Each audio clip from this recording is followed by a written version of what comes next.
podcast IMO.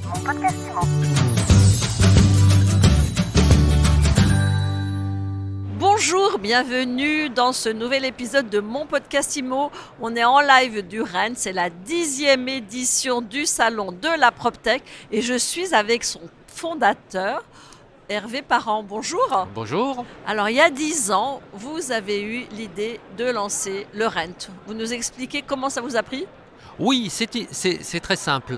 J'étais à New York à un événement qui s'appelle Inman Connect avec la FF2I, la Fédération de l'Internet Immobilier que je présidais à l'époque. Dans la délégation, il y avait un Français qui organisait des salons immobiliers. Et là-bas, tous les deux, on s'est regardés et on s'est dit, on voit comment Inman Connect marche bien, on va faire la même chose en France. Et c'est parti comme ça. Et c'est parti comme ça. Aujourd'hui, c'est devenu l'événement incontournable au-delà de la PropTech de l'immobilier. C'est l'événement incontournable de l'immobilier, mais il y a quand même encore des salons immobiliers grand public. Et puis, il y a des congrès de syndicats ou de réseaux qui comptent. Est-ce qu'on peut encore innover ? Il y a 10 ans, on voyait les premiers casques 3D, la réalité virtuelle, il y avait des choses. C'est quoi l'innovation aujourd'hui pour vous, 10 ans après ? Alors, il y a toujours beaucoup d'innovations, avec deux caractéristiques, c'est qu'on ne les voit pas venir et on se trompe, c'est moi, sur celles qui vont marcher et pas marcher. Cette année, l'innovation importante, et pas que dans l'immobilier et pas que dans la PropTech, c'est l'intelligence artificielle. Certains nous disent que ça va changer les choses autant qu'Internet a changé les choses. C'est pas impossible, mais on verra. Et puis, les innovations importantes sont toujours inattendues. Et en fait, en 10 ans, on n'a pas été... Il y a eu des flops en 10 ans, il y a eu Il y a eu des flops, mais il y a eu beaucoup de choses qui sont arrivées. C'est vraiment une période très intéressante. Alors, il y a eu beaucoup de flops. Il y a eu des flops au niveau mondial. Les Google Glass, des choses comme ça. Même des choses plus techniques comme la blockchain, auxquelles moi, je croyais beaucoup, en fait, n'a pas pris du tout dans l'immobilier. Donc, on verra. Mais globalement, il y a plein de choses qui ont marché. Alors vous avez pris de la hauteur. Qu'est-ce que vous faites aujourd'hui, Hervé Parent ? Alors, j'accompagne les PropTech qui veulent lever des fonds. Plutôt en phase d'amorçage. Dans le jargon des PropTech, ça veut dire au début. On a avec mes deux associés, Eric Calossi, Jérôme Revy, on a un portefeuille d'une 50aine de personnes ou de fonds d'investissement qui mettent de l'argent dans les PropTech et qui nous connaissent. Donc, quand on présente un dossier, ils le regardent. Même aujourd'hui, par les temps qui courent. Oui, bien sûr. On arrive encore à lever des fonds quand on est une jeune boîte ? Bien sûr. Il y a beaucoup d'argent.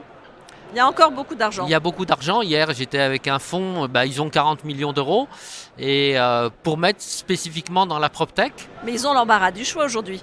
Alors non, parce que, avant, les fonds et même les business angels mettaient de l'argent dans des projets.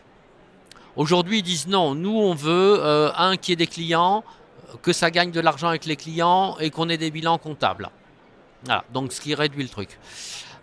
Deux, c'est de l'idéologie, mais c'est comme ça, c'est légitime. Ils veulent que ça ait un impact. Alors, la PropTech, c'est pas si facile parce que quand vous vendez des prestations aux agents immobiliers, dire que c'est bien pour le développement durable, faut tordre un peu, mais on y arrive. Et trois, et c'est ça qui a changé, c'est plus les mêmes valorisations. Les valorisations dont tout le monde pensait qu'elles étaient excessives il y a 5 ans, aujourd'hui, on est sur des valorisations, disons, plus raisonnables. Aujourd'hui, je suis un jeune entrepreneur, qu'est-ce que vous me conseillez pour aller voir un fonds et réussir d'aller me voir parce qu'y aller sans connaître, il y a un certain nombre de codes à respecter. Voilà, donc il y a des gens qui le connaissent tout de suite, mais c'est vrai que les fonds continuent de recevoir beaucoup de dossiers, donc ils ne les regardent pas tous. Et si ce n'est pas porté par quelqu'un, alors que ça peut être nous ou ça peut être d'autres, mais il faut se faire accompagner. Vous nous rappelez le nom de votre structure ? PBA. PBA comme Property Business Accelerator. Et l'auteur, j'allais oublier, d'un livre qui fait foi dans le monde du marketing immobilier. Ouais, alors c'est la 4e édition, ça veut dire que ça fait 10 ans Fabrice Larceneux et moi, on a écrit ça. Et là, on l'a beaucoup actualisé et on est très heureux.